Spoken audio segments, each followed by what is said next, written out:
अस्सलातु वस्सलामु अलैका या रसूलल्लाह, अस्सलातु वस्सलामु अलैका या हबीबल्लाह, अस्सलातु वस्सलामु अलैका या शाफिउल मुज़निबीन, अस्सलातु वस्सलामु अलैका या रहमतुल लिल आलामीन।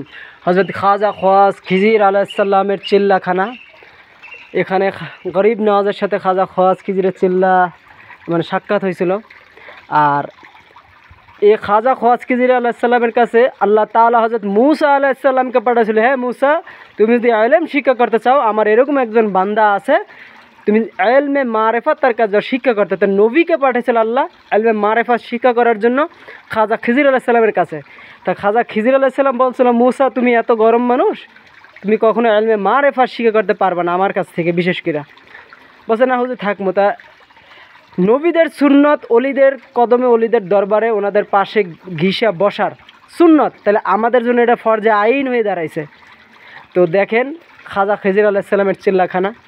আল্লাহ তাআলা সূরা কাহাফের ভিতরে খ্বাস খিজিরের আলোচনা করছে। আল্লাহ তাআলা খুব সুন্দরভাবে 7 জন যুবকের আলোচনা করছে। কুহে কাহাফের ভিতরে যে 7 জন যুবক আছে, আল্লাহ তাআলা বলছে, হ্যাঁ জগতের মুসলমান, জগতের মানুষ, জিন এবং ইনসান, তোমরা কাহাফের দিকে যাও, মানে কাহাফের গুহার দিকে যাও।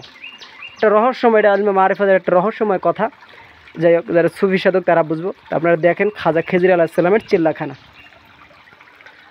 আমার বাবা খ্বাস খিজির আলাইহিসসালামের।